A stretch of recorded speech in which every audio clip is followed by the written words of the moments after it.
सभी को वीडियो का सिलसिला आगे बढ़ाते हुए, लेकिन सबसे पहले आप सभी का स्वागत करते हुए तो चलिए आज हम पढ़ेंगे हिस्ट्री क्लास का तीसरा क्लास, जिसमें वैदिक काल पढ़ेंगे। कल पढ़े थे क्या? सिंधु सभ्यता। उससे पहले आदि मानव के बारे में पढ़े थे। आज पढ़ेंगे वैदिक काल के बारे में। तो चलिए शुरुआत करते बिना किसी देरी का।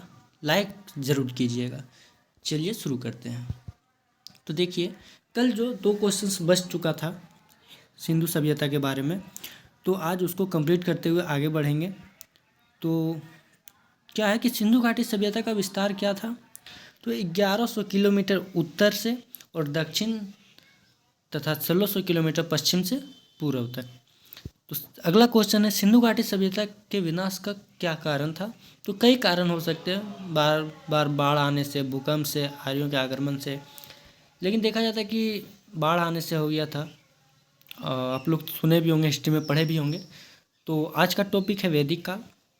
सवाल बहुत अच्छे अच्छे हैं। शुरू करते हैं बिना किसी देरी के। हड़प्पा संस्कृति के पतन के बाद भारत में एक नई सभ्यता का उदय हुआ। उसका नाम क्या था? वैदिक सभ्यता। वैदिक सभ्यता के निर्माता कौन थे? आर्य थे। आर्य कौन थे और इसका मूल निवास स्थान कहाँ था? तो बताते हैं कि जिन लोगों ने वैदिक सभ्यता की नींव डाली वे आर्य थे और उनका मूल निवास स्थान मध्य एशिया था। वहीं से ये लोग भारत में आकर बस गए। इंडो आर्य कौन थे? देखिए, इंडो आर्य कौन थे? आर्य मध्य एशिया में विश्व के अनेक स्थानों में बसे, लेकिन जिन लोगों ने भारत को अपना निवास स्थान बनाया वे इंडो आर्य कहलाए। आर्य का अर्थ क्या होता है? आर्य का अर्थ होता है श्रेष्ठ। तो वैदिक सभ्यता को आर्य सभ्यता क्यों कहा जाता है? अब आती है सवाल ये। चूँकि इस सभ्यता के निर्माता आर्य थे, इसीलिए इसका सभ्यता को आर्य सभ्यता कहा जाता है। वैदिक सभ्यता को इस नाम से क्यों पुकारा जाता है? क्योंकि इस काल में वैदिक की संरचना हुई थी तथा इस सभ्यता में काल का सारा ज्ञान ऋग्वेद का आधारित है, इसलिए इसे वैदिक सभ्यता कहलाती है। यहाँ पे वेद हुए थे। वैदिक काल का समय क्या है? 1500 ईसा पूर्व से 600 ईसा। देखिए क्या है कि इंडो आर्य मध्य एशिया से आकर सर्वप्रथम भारत के किस भाग में बसे थे? तो कहाँ पे बसे थे? पंजाब में बसे थे। ठीक है। नेक्स्ट क्वेश्चन है, वैदिक सभ्यता किस प्रकार की सभ्यता थी? तो ग्रामीण सभ्यता थी। ग्रामीण सभ्यता थी वैदिक सभ्यता। आगे चलते हैं। देखिए, आर्यों की सभ्यता संस्कृत का ज्ञान कहाँ से प्राप्त होता था? आर्यों को जो संस्कृत का ज्ञान है वो ऋग्वेद से पता होता था। ठीक है, ऋग्वेद से। वेद क्या थे कि वेद आर्यों का धर्म ग्रंथ है। आर्यों का धर्म ग्रंथ कौन सी है? वेद। वेद का अर्थ क्या है? ज्ञान अथवा पवित्र एवं आध्यात्मिक ज्ञान। वेद का अर्थ क्या होता है? ज्ञान अथवा पवित्र एवं आध्यात्मिक ज्ञान।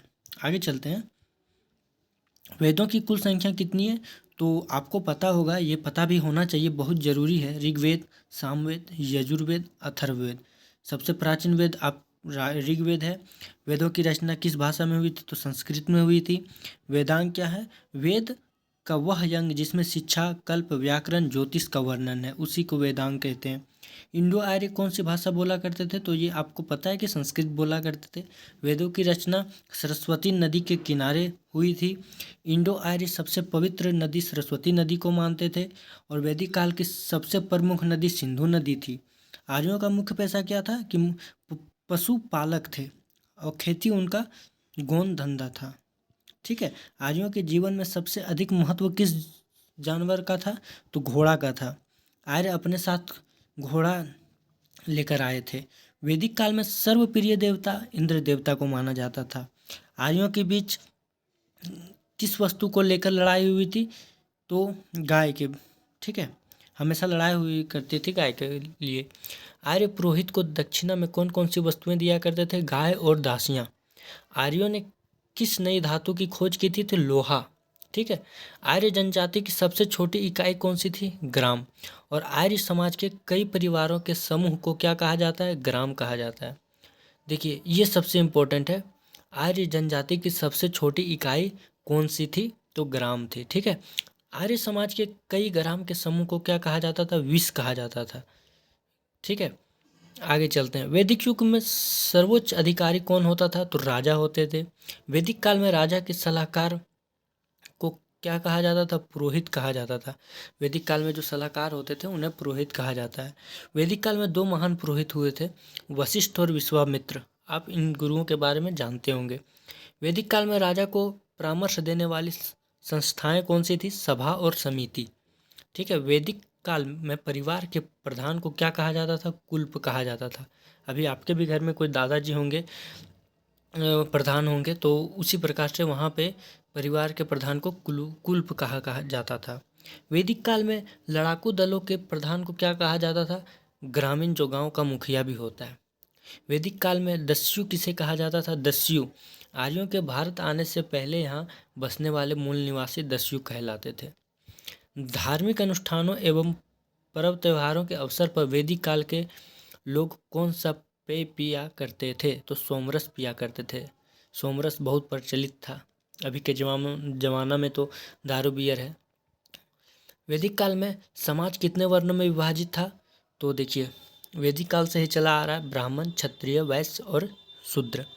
आर्यों का मुख्य आहार क्या था? वे अपने आहार में दूध का प्रयोग अधिक किया करते थे।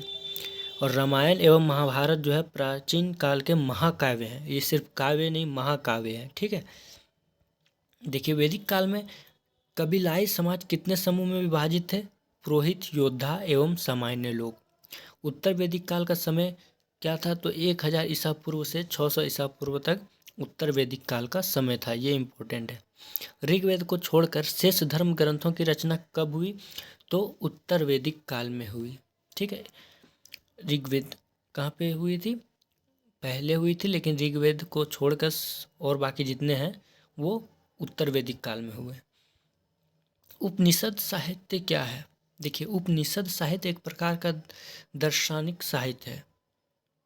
ठीक है। उपनिषदों के ज्ञान का सार तत्व है परमात्मा में व्यक्तिगत आत्मा का विलीन होना। सत्यमेव जब जयते शब्द जो है वो मंडूकनिषद से आया था। कहाँ से आया था? मुंडकोपनिषद से आया था।